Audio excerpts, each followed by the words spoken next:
প্রিয় দর্শক, সবাইকে স্বাগত জানাচ্ছি গণতন্ত্রের সংলাপে। সঙ্গে আছি আমি সেলিম আমরাও খান। অনুষ্ঠানটি সম্প্রচার হচ্ছে স্বপ্ন ধারার সৌজন্যে।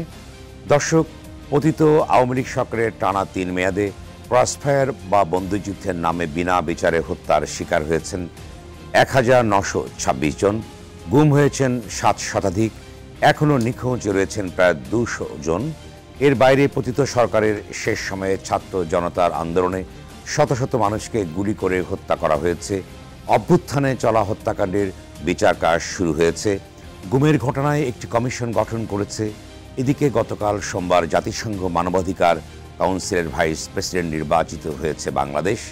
২০০৬ সালে জাতিসংঘের সাধারণ পরিষদে মানবাধিকার কাউন্সিল প্রতিষ্ঠিত হওয়ার পর প্রথমবারের মতো জাতিসংঘের এই মর্যাদাপূর্ণ মানবাধিকার সংস্থার ভাইস প্রেসিডেন্ট হিসেবে দায়িত্ব পালন করতে যাচ্ছে বাংলাদেশ। এমন প্রেক্ষাপটে দর্শক, আজ আমাদের আলোচনা বিষয় গুম, খুন, ক্রসফায়ার, মানবাধিকার কতদূর। আর এই বিষয়ে আলোচনার জন্য আজ আমাদের সঙ্গে স্টুডিওতে আছেন বাংলাদেশ হিউম্যান রাইটস ফাউন্ডেশনের চেয়ারম্যান অ্যাডভোকেট এলিনা খান, বিপ্লবী ওয়ার্কার্স পার্টির সাধারণ সম্পাদক সাইফুল হক এবং ক্রসফায়ারের শিকার নুরুজ্জামান জনির পিতা মোহাম্মদ ইয়াকুব আলী। দর্শক, অনুষ্ঠানের প্রশ্ন করতে অথবা মতামত জানতে ফোন করুন টেলিভিশনের পর্দায় দেখা নম্বরে অথবা লিখুন ফেসবুকে। জানিয়ে রাখছি, অনুষ্ঠানটি ফেসবুকে সরাসরি সম্প্রচার হচ্ছে। যাচ্ছি মূল আলোচনা বিষয়ে গুম, খুন, ক্রসফায়ার বিচার হবে কি। প্রথমে আমি শুরু করতে চাই ক্রসফায়ারে শিকার নুরুজ্জামান জনির পিতা মোহাম্মদ ইয়াকুব আলী। আপনাকে দিয়ে শুরু করতে চাই। আপনার ছেলে তো গুম হওয়ার পরে, অর্থাৎ নুরুজ্জামান জনি খুন হয়েছে, তার লাশ পাওয়া যায়নি। আচ্ছা, যদি বিস্তারিত ঘটনাটা যদি সংক্ষেপে বলেন। আমার ছোট ছেলে মনিরুজ্জামান হীরাকে ১৯ তারিখে ১৮ তারিখে অ্যারেস্ট করে। জানুয়ারি। কত সালে? ২০১৫ সালে। জি বলুন। তো পরে যখন অ্যারেস্ট করে আমার এলাকা থেকে, আমি একটু বাইরে আসছিলাম আমার মেয়ের কেনাকাটার জন্য। ওরে আবার বলছি যে বাবা, আমার বড় ছেলে বলছি, জনি বলছে যে আব্বা আমি দল চালাই, ওদের দিয়ে টেনশন করি না, টেনশন করি হীরারে নিয়ে, ছোটো বাইরে নিয়ে। তো ওরে একটু বাইরেটারে এখন যাইতে দিও না। আমি তো সেই মতো চলি, ওরে একটু সাবধানে রেখে। তো আমরা ওই মেয়ের কেনাকাটার জন্য আমি আমার ওয়াইফ দুইজনেই মেয়েরে নিয়ে বাড়িতে চিন্দিমিটে সে দ্বিতীয় ইজতেমার থেকে আসছে। আসার পর আমি তাইলে একটু বসি, ওরে খাবার দাবার দেও। আপনার ছেলে কোন দল করতেন আর কি? বিএনপি করতাম। জি বলুন। আমার ছেলে বিএনপি ছাত্র দলের সাধারণ সম্পাদক ছিলেন তদন্তকালে। তো ওর আমি বসলাম, ওরে খাবার দাবার দিল। তো বারবার ওর ফোন আসতেছে। আমি বললাম যে বাবা তুমি কিন্তু এখন বাইরে যাও না, বাইরে যাও না, পরিস্থিতি খুবই খারাপ, তুমি বাইরে যাও না। তো না বাইরে যাবো না, আম্মু আমার একটু রং চা করে দিয়ে যাও, আমি বাইরে যাব না। আমরা বাইরে হয়েছি, পরে এই ফোনের কারণে সে বাইরে হয়েছে, বাইরে আসছে। আমি বাইরে আইসা একটা বই মেয়ের জন্য কিনছি। এরপরেই একজন আমার ফোন দিল যে আঙ্কেল একটু আগে হীরারে আপনার বাসার সামনে থেকে অ্যারেস্ট করছে। আমি তখন আমার বাড়ি করতেছি, আমি খিলগা থেকে শান্তিপুর থাকতাম। তো খিলগা আইসাই একটা হালিমের দোকানের কাছে যে ছেলেটা ডাইকা আনছে, হালিম খাই না, আমি মাত্র ভাত খাইছি, তুই খা। এই কথা করার পরই এক ফর্মা এসে থাপা ধরলো, ধৈরা গাড়িতে উঠায় নিল। নেওয়ার পর আমার কাছে ফোন যাওয়ার পর আমি বড় ছেলের ফোন দিলাম। কারা, র্যাব না পুলিশ? পুলিশ, জি, খিলগা থানার পুলিশ। তো আব্বু আমি শুনছি, তুমি টেনশন করো না, আমি দেখতেছি। আমি আর বললাম ফোনে যে বাবা তুই কিন্তু কোনো থানায় টানায় কোথাও তদবির করতে যাইস না। না মাথা খারাপ, আমি যাবো। তো আমি ওই অনেক আমি থানায় গেলাম, থানায় আমার ঢুকতেই দিল না। একটা আশায় এসে আমার কয়, আপনি মুরবি মানুষ, মানুষজন থাকতে আপনি চলে যান। আমি না, মানুষজন থাকতে চলে যাবো ঠিক আছে, আমার ছেলেরে কেন অ্যারেস্ট করে এটা আমার জানা দরকার আছে, ওইটা জানবেন পরে। তো যাক, অনেক লোকজনও ধরলাম, ধৈরা কোনো কিছু করতে পারলাম না, ওরে চালান করে দিল। তো 19 তারিখে আমার ছেলে বলল, আব্বা ডিআইজির সাথে তো আমার পরিচয় আছে, তো ওর থাকা খাওয়ার ওইখানে তো বন্দোবস্ত না করলে খুব কষ্ট করব। আর আমার 2 ছেলের মাঝে এমন একটা সম্পর্ক ছিল যে ভাইয়ে ভাইয়ে এত নিবিড় সম্পর্ক খুব কমই থাকে। তো আমি বললাম, যাক বাবা, তুমি ডিআইজির সাথে পরিচয় আছে, ডিআইজি সাহেবের আমার নাম্বারটা দিও, ডিআইজি সাহেবের নাম্বার আমারে দিও, আমি যাবো। কয় তুমি অসুস্থ? আমি কই, আমি অসুস্থ নিয়ে আমি জেল কেটে রিক্সা যাইতে পারবো। বাবা, আল্লাহর দোহাই, তুমি কিন্তু জেল কেটে যাবা না, ওরে ধরছে, তোমারে ধরার জন্য ভাত পাচ্ছে। ও জানে, ওরা এটা কালেকশন করছে যে তোমাদের 2 ভাইয়ের মধ্যে খুব ভালো সম্পর্ক। 20 তারিখে ঠিক 1:15টার সময় আমার ফোন দিছে, আব্বু তুমি কোথায়? আমি তো ঘরে, আমি আবার রিক্সার ব্যবসা করতাম তখন। তো আমি গ্যারেজে যাইতেছি। আব্বু, ওর 9,000 টাকা খরচ হয়েছে, ওর সব ব্যবস্থা করে ফেলাইছি। আরে তুমি থানা জেল গেটে গেছো কেন? এই কথা শুনে এতটুকু বলছি আমি। ওর মা আমার হাতে টান দেওয়া ফোন নিয়ে ওর আম্মা তো চিল্লাচিল্লি শুরু করছে। আম্মু, আমি এখন সরে যেতেছি, ও তাড়াতাড়ি তুমি তো সরো। তো ওই সময় সে আবার ওই ভিতরে ঢুকছে। রাজবন্দি যারা ছিল বিএনপির, এক টাইমে যায় সে 3 টাইম এখানে টিকিট করে করে অনেকের সাথে দেখা করছে। আর সবাই একটা কথাই বলছে, জানি না কি জন্য বলছে, যে আমি তো থাকবো না, আমার ভাইয়ের তোমরা দেখো। এরপরে 3টার সময় অভিনজরুল ইসলামের একটা ছেলে আমার ফোন দিল, আঙ্কেল এইমাত্র জেল গেটের থেকে একটা সাদা গাড়ি জনি ভাইয়ের গাড়িতে উঠায় নিল।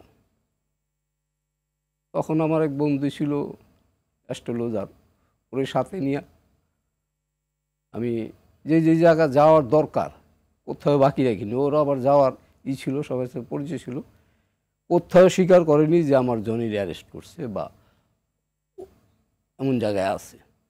আমি এইভাবে ঘুরতে ঘুরতে রাত্র 2টা পর্যন্ত ঘুরছি। এর মধ্যে খালি কয়েকবার পানি খাইছি।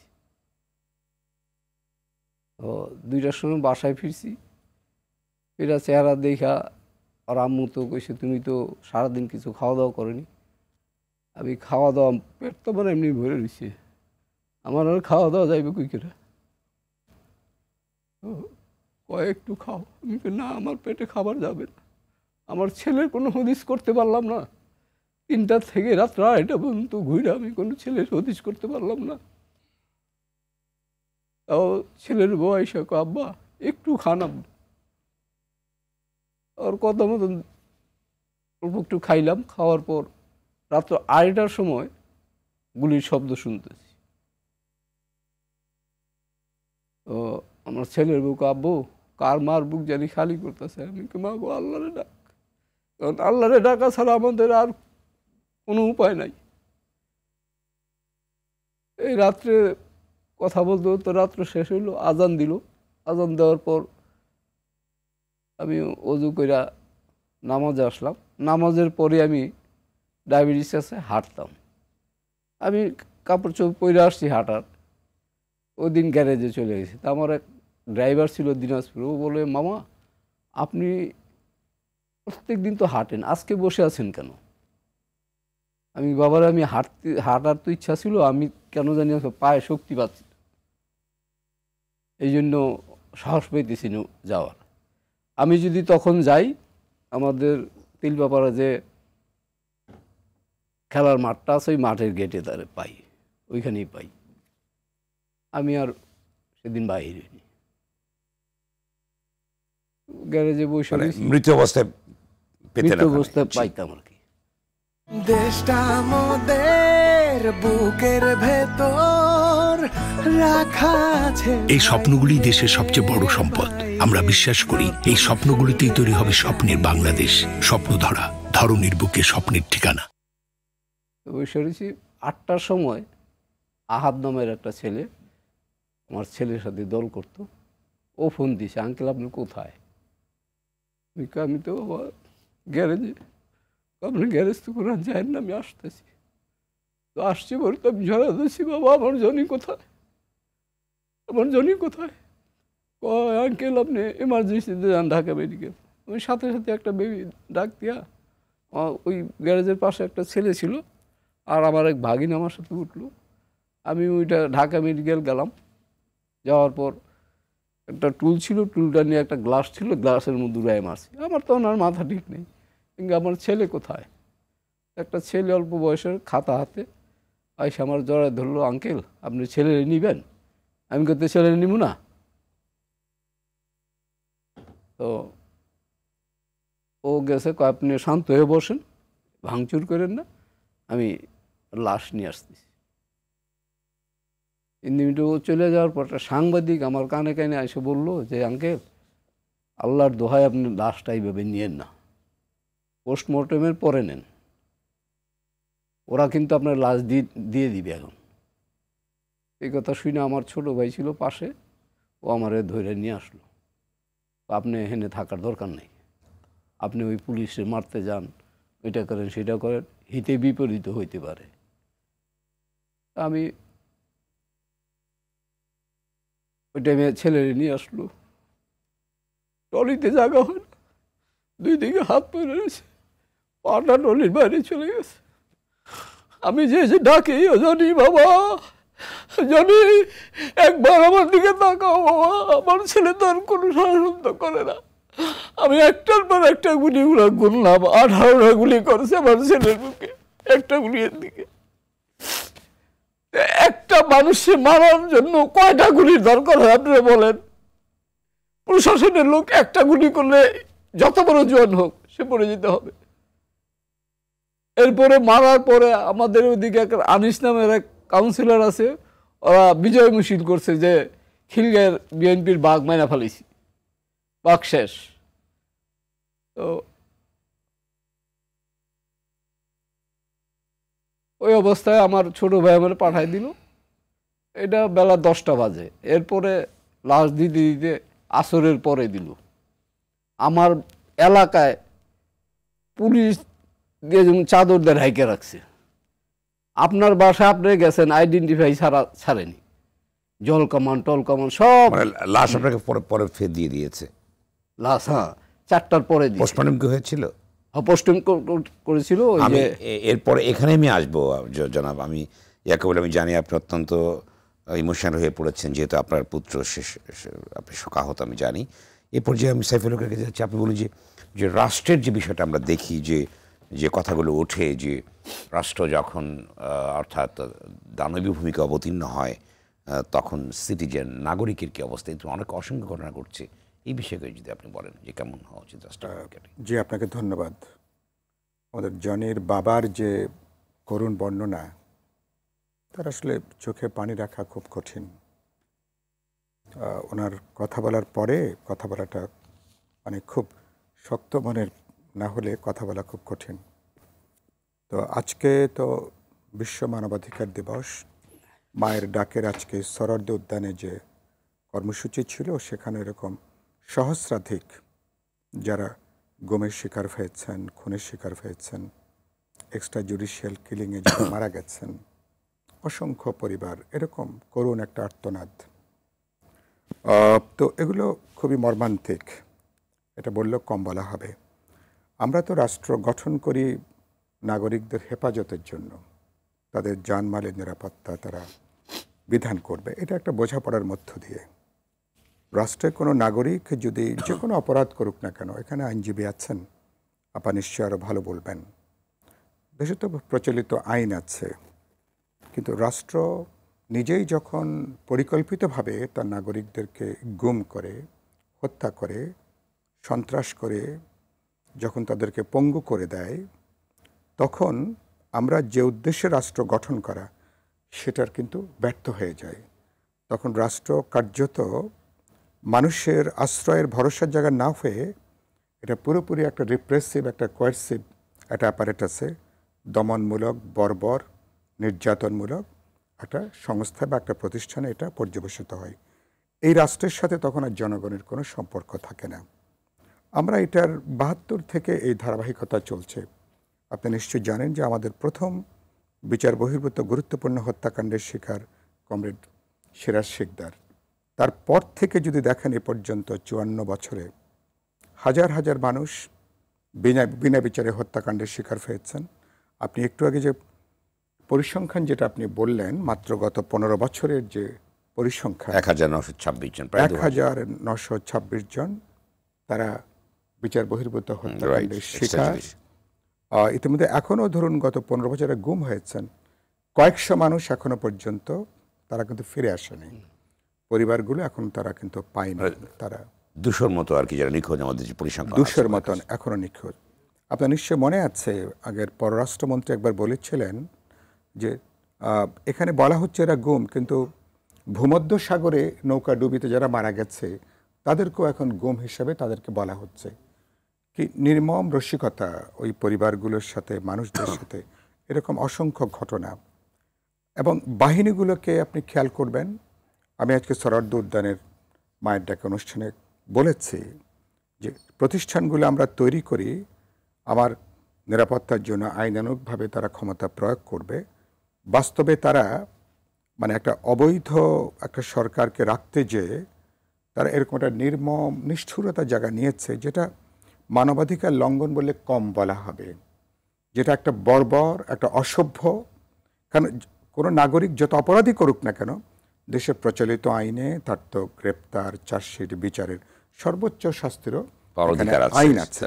কিন্তু রাষ্ট্র যখন আমাকে বলে যে আপনি আইন নিজের হাতে আপনি তুলে নেবেন না, যখন নাগরিকদেরকে যখন সবক দেয়, উল্টো যখন আমি দেখি দশকের পর দশক ধরে রাষ্ট্র নিজের ঠান্ডা মাথায় পরিকল্পিতভাবে তার নাগরিকদেরকে হত্যা করছে, তাদেরকে গুম করছে, এবং পরিবারগুলোর হাজার পরিবারের যে আর্তনাদ, যে মর্মান্তিক তাদের যে মানে কান্না, তো সে জায়গাটা সেখানে যেটা বলছি যে এরকম। এবং এই বাহিনীগুলোর ক্ষেত্রে আপনি খেয়াল করবেন ১৫ বছর তো গেছে, গত ৪ মাসে আমি আপনার অনুষ্ঠানের মাধ্যমে আজকে আমি যারা যদি কেউ দেখে থাকেন, যারা নীতি নির্ধারকরা, যারা ফিজিক্যালি যারা এগুলোর সাথে যুক্ত, এদের ৯০-৯৫% এখনও ধরাছোঁয়ার বাইরে।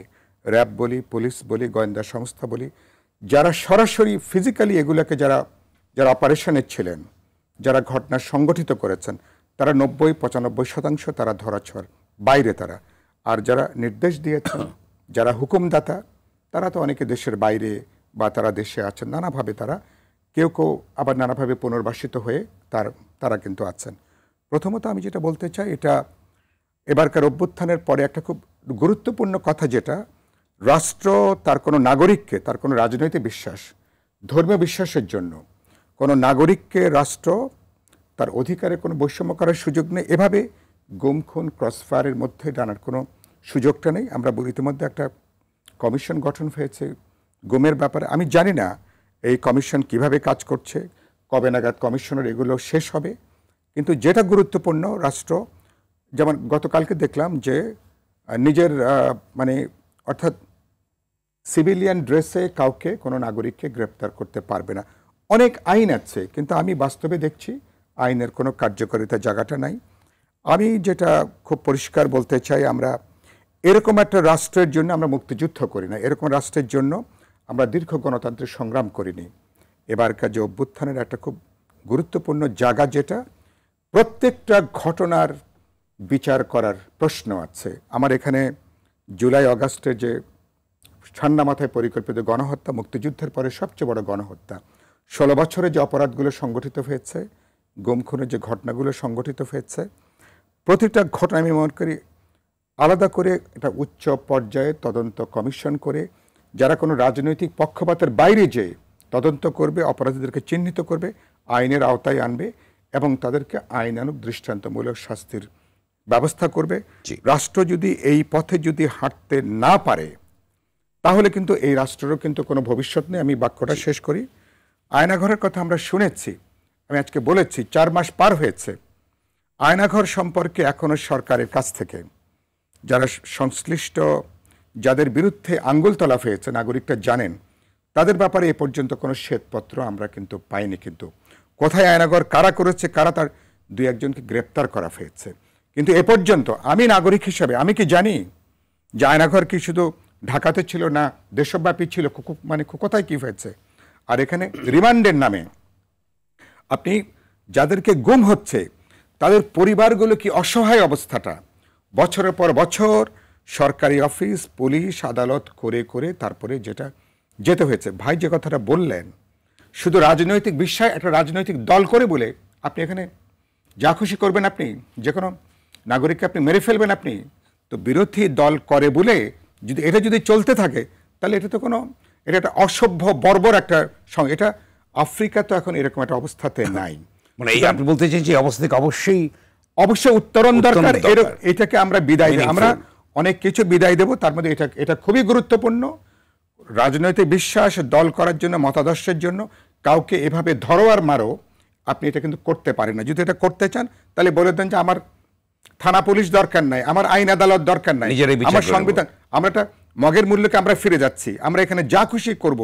তো এরকম একটা নৈরাজ্য মগের মূল্যকের জন্য মুক্তিযুদ্ধ করি নাই।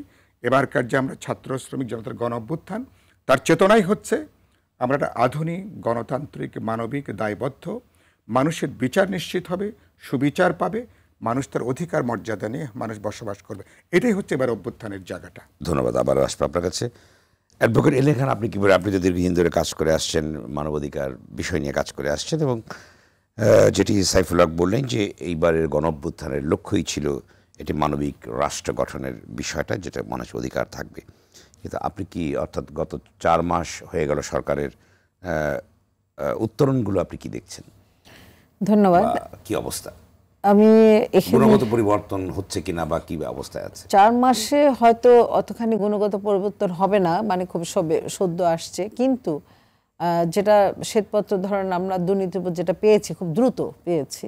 আর গুম খুনের কিন্তু একটা লিস্ট কিন্তু মায়ের ডাকের কাছে আছে অলরেডি, কোথায় কোথায় কোন জায়গায় কিভাবে তারা কিন্তু একটা তৈরি করা আছে। তো যেখানে আপনার গুম খুন করার জন্য যে আমাদের কমিটি গঠন করেছে তাতে কিন্তু খুব যে বেশি একটা কাজ করতে তা না, কিন্তু তাদের সেই লিস্ট ধরে ধরে শুধু একটু ইনভেস্টিগেশন করবে এবং সেই অনুযায়ী যদি সবগুলো তথ্য পেয়ে যায় তাহলে এটা মানে করতে বেশি সময় লাগার কথা না। তো সেই জায়গাগুলো থেকে আমি মনে করি যে একটু বেশি সময় লাগছে, এটা এত সময় লাগার কথা না। আর একটা কথা হচ্ছে যে এই আন্তর্জাতিক মানবাধিকার দিবস আজকের দিনে বসেই সভ্য শব্দটার মধ্যে দিয়ে অসভ্য কথাগুলো বলতে হচ্ছে আমাদেরকে, যে আমরা গুম খুন হত্যার মতো একটা শব্দ নিয়ে কথা বলছি, যেটা এখন আর সেটা চিন্তা না করে আমাদের উত্তরণ বা এটাও না চিন্তা করে আমাদের উন্নয়নের কথা চিন্তা করার কথা ছিল। সেখানে এখনও আমাদের এই 16 বছর ধরে যে সমস্ত মানুষগুলো হারিয়ে গেছে, 200ই হোক না কেন, 10 জনও যদি হয়, কিন্তু সেই ফ্যামিলি তো সেই মানুষগুলোকে পেতে হবে, তারা কোথায় গিয়েছে এই হদিসটা পাওয়া কিন্তু কঠিন না। কারণ যে জায়গা থেকে এই মানুষগুলো হারিয়ে গেছে অর্থাৎ ধরিয়ে নেওয়া হয়েছে, সেখানকার প্রশাসনগুলোকে যদি মানে জবাবদিহিতার মধ্যে নিয়ে আসা হয়, আপনি আইনের মধ্যে যদি তাদেরকে ওইভাবে জিজ্ঞাসা করা হয় যে কে ছিল কোথায় ছিল সবাই জানে, কিন্তু তাহলে কিন্তু আমরা সেখানে এই মানুষগুলো কোথায় কিভাবে চলে গেছে আমরা জানতে পারবো। কিন্তু সেখানে আমার মনে হয় কাজটা খুব যে একটা এগোচ্ছে আমার কাছে মনে হচ্ছে না। তো সুতরাং এই ক্ষেত্রগুলোতে আমি মনে করি যে আজকে মানবাধিকার দিবসে এই যে মায়ের ডাক এখনও কাঁদছে, আজকে উনি কাঁদলেন, আমরা কান্না শুনতে চাই না, এখন যেটা দেখতে চাই যে ওনারা দেখুক যে বিচার হয়েছে, বিচারে অন্তত সান্ত্বনা পাবে যে আমার সন্তান হারিয়ে গেছে কোথায় সেটা তারা জানবে, একই সঙ্গে যারা এই কাজটা করেছে তাদের বিচার হয়েছে, এই সান্ত্বনাটুকু তারা পেতে পারে। এই জায়গাতে আমাদের কাজ করার দরকার। আরেকটা জিনিস আমি এখানে বলতে চাই যে আমাদের দেশের যে প্রেক্ষাপট সেটা কিন্তু খুব বড় যে একটা দেশ, সেখানে খুঁজে পাওয়া যাবে না তা না। আমাদের কয়েকটা ডিস্ট্রিক্টে যদি দায়িত্ব দেওয়া হয় ভাগ করে, যে এইটুকু আমরা লিস্টটা নিব এবং এটা কাজ করবো, তাহলে গুম খুন হত্যার কিন্তু মানুষগুলোকে আমরা নিয়ে আসতে পারব। দেশটা মোদের বুকের ভেতর রাখা আছে। এই স্বপ্নগুলি দেশের সবচেয়ে বড় সম্পদ। আমরা বিশ্বাস করি এই স্বপ্নগুলিতেই তৈরি হবে স্বপ্নের বাংলাদেশ। স্বপ্ন ধরা, ধরনীর বুকে স্বপ্নের ঠিকানা। যে গত 15 বছরের বিষয়গুলো আমরা আনি এবং সাইফ যেটা বলার চেষ্টা করেন যে স্বাধীনতার পর থেকে যারাই ক্ষমতায় ছিল তারাই কিন্তু কম বেশি সবাই সব কিছুর একটা এই প্রক্রিয়ার ভিতরে ছিল, এবং 2024-এর গণঅভ্যুত্থান হচ্ছে যে সব কিছু থেকে বেরিয়ে আসার একটি অঙ্গীকার, যেটা অনেকে বলবার চেষ্টা করছে। আপনি যদি বলেন বিষয়টি। আমি এখানে একমত এটা কারণে যে যতগুলো ঘটনা দূষিত হয়ে এসছে তারই একটা অঙ্গীকার আজকে আমরা নিচ্ছি যে আমরা এই দূষিত ফসল আর আমরা বহন করব না। আমরা এখন এগোতে চাই একটা বিশুদ্ধ বাংলাদেশ, যে বাংলাদেশে স্বাধীনভাবে সবাই তার মত প্রকাশ করবে, স্বাধীনভাবে চলাফেরা করবে। অবশ্য যে মত প্রকাশ করবে সেও যেন বিশ্বাস করে যে আরেকজনকে যেন আঘাত না করে। মত প্রকাশ মানে আমরা এমন কিছু করব না যে মত প্রকাশের ভিতর বিভিন্নতা আছে, যে আমি সম্মান দিয়ে একজনকে, সে ধর্মীয় হতে পারে, সেটা ব্যক্তিগতভাবে হতে পারে, রাজনৈতিকভাবে হতে পারে, কিন্তু আমরা এমন সময় অনেক কিছু করে ফেলে যেটা স্বাধীনতা মানে আমরা আরও অনেক ধরনের মানে স্বেচ্ছাচারিতার পর্যায়ে চলে যায়, সেদিকেও আমাদের দৃষ্টি রাখতে হবে। আমি এখানে একটা কথা বলতে চাই, গুম খুন হত্যা সেটাও আমরা জানি যে রাষ্ট্র কর্তৃক একটা হয়ে থাকে, কিন্তু মব জাস্টিস বলে ইদানিং মানে বলে একটা শব্দ বলা হয়, যেটা কয়দিন আগে আপনি দেখেছেন রেণু হত্যার যে বিচার হলো, যে কয়দিন আগে মব একটা তাকে গেছিল স্কুল থেকে, সে গেছিল তার বাচ্চার পর ঝাড়ার জন্য, ওখান থেকে তাকে পাগল বলে তার পরবর্তীতে তাকে মেরেই ফেলা হলো। এবং এর ভিতরে অনেকগুলো ধরেন মব জাস্টিস বলে একটা শব্দ, আমি বলে মব জাস্টিস বলে আইনি কোনো কিছু নেই। জাস্টিস অলওয়েজ বিচারালয়। আপনি কোনো কিছু ঘটনা ঘটলে আইনের আশ্রয় নেবেন এবং সেখানে তার বিচার হবে, বিচারে তার যে শাস্তি হবে সে শাস্তি হবে, কিন্তু জনগণ বা কেউ তার আইন হাতে তুলে নেয় তাকে গণপিটুনি দিয়ে যে অনেকগুলো সম্প্রতি হলো 5 আগস্টের পরে 5 আগস্টের পরে হয়েছে। এবং রেণু হত্যা যেটা আপনার লাইটে চলে আসলো, সেটা হচ্ছে রেণু হত্যা আপনার আওয়ামী লীগ সরকারের সময় যেটা হলো, স্কুলে যে মেয়েটা ছেলে ধরা বলে করলো, ছেলে ধরা হোক বা যে কোনো কথা একটা উছেলে আমরা দেখেছি যে এটা আইনটা হাতে তুলে তাকে পিটিয়ে মারা হয়। এইটাকে বন্ধ করা মানে খুবই জরুরি, এবং এটা যদি কোনো কিছু জানা যায় যে এই ধরনের ঘটনাকে উস্কাই দিছে বা তার কঠোরতম শাস্তি হওয়া উচিত অন্য আইনের থেকে, কারণ এই ধরনের ঘটনা কিন্তু নিরীহ মানুষ নিষ্ঠুরতম মৃত্যু মনে করা হয়, তাই না? হ্যাঁ, নিষ্ঠুরভাবে তাকে পিটিয়ে মারা হয়। এটা কখনো সে যদি অপরাধ করে থাকে তাকে আইনে সোপর্দ করা হোক। আরেকটা এখানে এখন কথা বলতে আমি চাই, আজকে মানবাধিকার দিবস, যেহেতু মানবাধিকারের শুধুমাত্র গুম খুন হত্যা যেমন একটা দিক, বড় মানবাধিকারের লঙ্ঘন, চরম মানবাধিকার লঙ্ঘন এবং নিম্নভাবে মানবাধিকারের যেমন লঙ্ঘন হয়েছে, একই সঙ্গে আমি বলতে চাই যে এখন যে বর্তমানে আমরা মানুষের দ্বারা মানুষের যেমন মানবাধিকার লঙ্ঘন হয়, রাষ্ট্রের দ্বারা মানবাধিকার লঙ্ঘন হয়ে থাকে, ক্ষমতাশালীর দ্বারা দুর্বলরা মানবাধিকার লঙ্ঘন হয়ে থাকে। আমি ইদানিং খেয়াল করছি যে আমাদের প্রতিবেশীদের দ্বারা আমরা, প্রতিবেশী রাষ্ট্র ভারতের দ্বারা হচ্ছে আমরা মানবাধিকার লঙ্ঘন হচ্ছে। কারণ আমি কিছুক্ষণ আগে এখানে এসে বক্তব্য দেওয়ার আগে আমি ভারতের কতগুলো চ্যানেল দেখছিলাম, সেখানে বলা হচ্ছে যে মানে একেবারে মানে সারাক্ষণ ধরে আমাদের হিন্দুদের পর নির্যাতন চালানো হচ্ছে ধারাবাহিকভাবে। এটা যে কত বড় একটা মিথ্যা নির্লজ্জ একটা বিষয়। আমাদের দেশের, আমার ফ্রেন্ড সার্কেল অনেক আছে যারা আছে, তাদের সাথে আমি জিজ্ঞাসা করেছি যে তারা ভালো আছে কিনা, তারা বলছে না আমরা তো যেরকম ছিলাম সেরকমই আছি, কোনো অসুবিধা হয়নি। এবং তারা এটা বলছে যে তারা সিঁদুর পরতে পারছে না, তারা মানে শাঁখা সিঁদুর পরে বেরোতে পারছে না। আজকে আবার দেখলাম নড়াইলে একটা মহিলাকে নিয়ে গেছে, সে আবার উল্টা তার বিবৃতি দিয়েছে যে না আমাকে জোর করে ধরে এটা করাচ্ছে। তা আমি বলতে চাই মানবাধিকার যেমন আমার দেশের মধ্যে সংরক্ষণ করতে হবে, আজকে আন্তর্জাতিক মানবাধিকার, সেখানে কিন্তু প্রতিবেশী রাষ্ট্রগুলো কিন্তু পরস্পরের সৌহার্দ্যপূর্ণ সম্পর্কের মধ্যে দিয়ে আইনের যার যেটুকু কথা বলার দরকার আভ্যন্তরীণভাবে হস্তক্ষেপ না করে সেটা দিকে আপনি বলতে চাইছেন যে অর্থাৎ প্রতিবেশী রাষ্ট্রের একটা প্রপাগান্ডা তো চলছেই একটা বড় ধরনের, তাহলে আমরা কি বলতে পারি যে কোনো ঘটনা বাংলাদেশে? না, কোনো ঘটনা ঘটেনি তা তো বলছি না।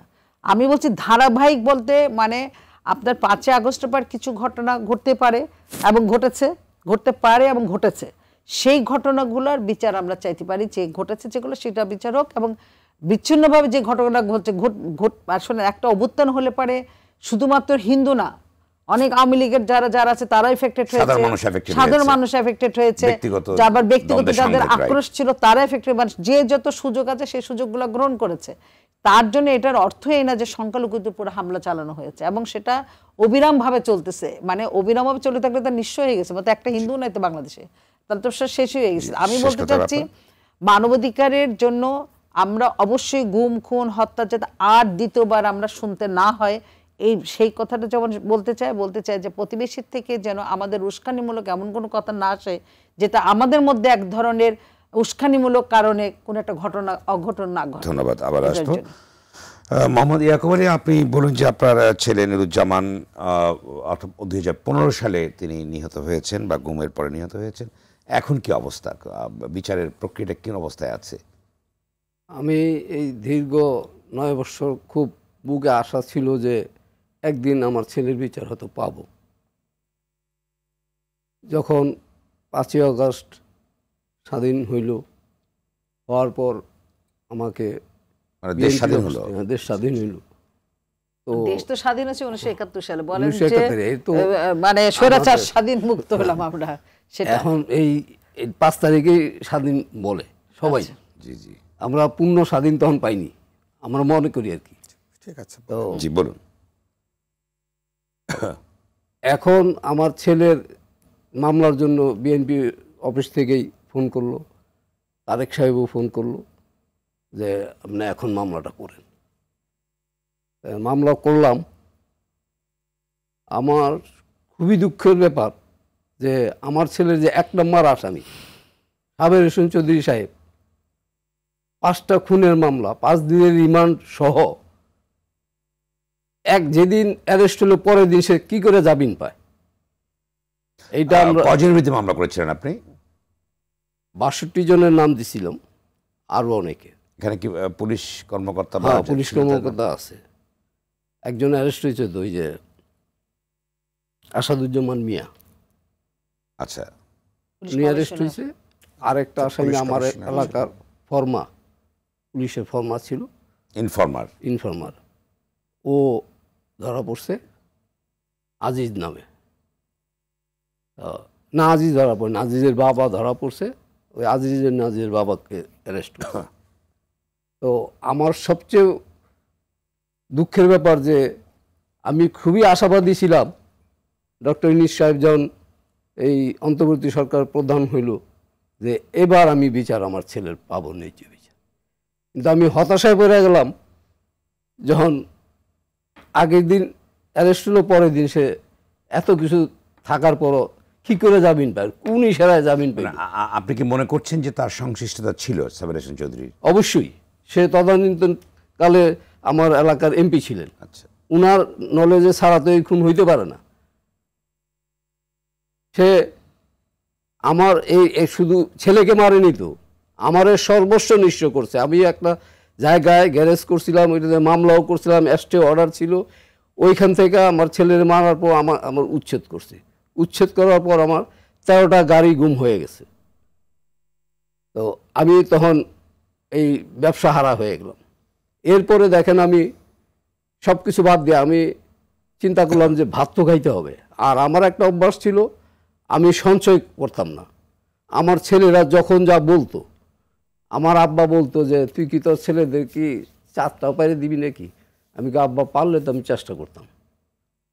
ওই টিভিতে নাটক দেখতো, একটা গেঞ্জি দেখতো, ভালো নায়কে পরে রয়েছে, আব্বা এই গেঞ্জিটা দেখো কোন মার্কেটে আছে। আমি এমনও করছি আমার বড় ছেলের জন্য, এই প্রোগ্রাম করছে, বিএনপি তো টাকা দিত খুব কম, আমি গাড়ি বিক্রি করে প্রোগ্রাম করার জন্য টাকা দিছি। আমার ছেলেদের আমি এতটা ভালোবাসতাম। সেই ছেলে, আমি লাস্ট 31 ডিসেম্বরে আমার ছেলের সাথে আমার দেখা হয়। এরপরে আমি আর জীবিত অবস্থায় দেখিনি, সেই পর্যন্ত ভাগরেই ছিল। অর্থাৎ আপনি মামলা করেছেন, আপনার তো হতাশা আছে যে প্রধান আসামি ছাড়া পেয়ে গেছে। আপনি কতটুকু আশাবাদী? আপনি কি সহযোগিতা পাচ্ছেন রাষ্ট্র থেকে? বা রাষ্ট্র থেকে এমন সহযোগিতা কিভাবে বলবো? এই যে আইন উপদেষ্টা, উনি আসিফ নজরুল সাহেব, উনিও কিভাবে এটার জামিন দিল। আমার বলার উদ্দেশ্য যে এখানে কি লবিং আছে না বাণিজ্য হয়েছে? ধন্যবাদ, আমি আসবো। সাইফুল হক, আপনি বলুন, এই যে যে এই প্রতিষ্ঠানগুলোর ব্যাপারে বলেন যে অনেকগুলো প্রশ্নটা প্রশ্ন, একদিনে সৃষ্টি আচ্ছা, হয়নি। যে অনেকগুলো প্রশ্ন। একটা হচ্ছে যে আমি আমার দীর্ঘ রাজনৈতিক অভিজ্ঞতা থেকে দেখছি, ধরুন মুক্তিযুদ্ধের পরপরই ৭২-এর পরে যখন রক্ষী বাহিনী যখন গঠন হলো, আপনি জানেন যে রক্ষী বাহিনী যত না আমাদের জনজীবনের শান্তি নিরাপত্তার জন্য গঠিত হয়েছিল, প্রধানত রাজনৈতিক প্রতিপক্ষকে দমন করা, গ্রেপ্তার করা এবং ওদেরকে বিচার বহির্ভূত হত্যাকাণ্ডের মধ্য দিয়ে ন্যূনতম রাজনৈতিক প্রতিপক্ষ যারা ছিল তৎকালীন একসময় জাসদ, সর্বহারা পার্টি এবং অন্যান্য দলের, এবং বলা হয় ৩০ থেকে প্রায় ৪০,০০০ জাসদ বা অন্যান্য কর্মীদের মারা এবং হয়েছে। অনেকে যে একটা ব্যাপক একটা হত্যাকাণ্ডের শিকার হয়েছে। দুর্ভাগ্যজনকভাবে পরবর্তীতে যারা ক্ষমতায় এসছেন এই জায়গা থেকে তারা খুব শিক্ষা গ্রহণ করেননি।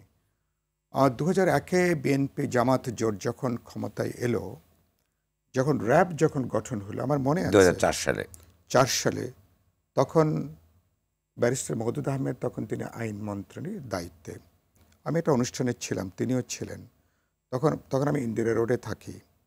তো তখন আমাদের ওই ইন্দিরা রোডের পশ্চিম রাজাবাজার ওখানে সংক্ষেপে করতে আমাদের সময় একদম প্রান্তে, তখন দেখলাম যে সেখানেও কয়েকজনকে তখন ক্লিন হার্ট অপারেশনের নাম করে ওদেরকে তখন তুলে নিয়ে হত্যা করা হয়েছে। আমি মওদুদ সাহেবকে তো আগে চিনতাম ভালোভাবে, ওনাকে বললাম যে আপনারা যে দানব যেটা তৈরি করছেন এলিট ফোর্সের নাম করে, এটা তো একসময় তো এটা তো আপনাদেরকেই খাবে, অ্যান্ড দ্যাট হ্যাপেন্ড। তো আমি যেটা বলতে চাই যে এই সমস্ত বাহিনীগুলোকে বাস্তবে যত না জননিরাপত্তার জন্য সরকার নিজের সুরক্ষার জন্য বাহিনীগুলোকে তারা গঠন করেন এক, এবং এই বাহিনীগুলো জনগণের বন্ধু হওয়ার পরিবর্তে বাস্তবে জনগণের উপর একটা নিপীড়ক বাহিনী হিসাবে তারা কিন্তু রাষ্ট্র নিয়ন্ত্রণ করতে পারে না তাদের। রাষ্ট্র তখন একটা এমন দানবীয় শক্তি হয়ে ওঠে, বিশেষ করে গত 3টা জাতীয় নির্বাচনের পরে, 14, 18 বা 24-এর পরে। এখন ওই যে র্যাব মনে করে তারা সরকারকে ক্ষমতা রেখেছে, পুলিশ মনে করে তারা ক্ষমতা রেখেছে, ফলে এদেরকে যা খুশি তাই করবার লাইসেন্স দেওয়া হয়েছে। আমি যেটা বলতে চাই, এবারকার অভ্যুত্থানের পরে, গণজাগরণের পরে, এই আজকে আমাদের অফিসে এই প্রশাসনিক সংস্কারের ব্যাপারে একটা চিঠি এসেছে, সমস্ত বাহিনীগুলোর একটা গণতান্ত্রিকের একটা পুনর্গঠন ছাড়া, পুনর্বিন্যস্ত করা ছাড়া, এদের একটা আমাদের উপযোগী, এদের একটা মনস্তাত্ত্বিক ওরিয়েন্টেশন ছাড়া, আমি মনে করি বাহিনীগুলোর পুনর্গঠন ছাড়া আগের ধারা কিন্তু এটা কিন্তু চলতেই থাকবে। অনেকেই বলবেন এটা খুব গুরুত্বপূর্ণ। আরেকটা জিনিস হচ্ছে যে বিএনপি এর ভিতরেই প্রস্তাবনা করেছে যে র্যাবকে বিলুপ্ত করার কথা। আমি আজকে বলেছি র্যাবের বিলুপ্ত করার প্রশ্ন আমি বলেছি, কমপক্ষে পুলিশের পোশাক, র্যাবের পোশাকটা পরিবর্তন, পোশাক কোড এখনই পরিবর্তন দরকার।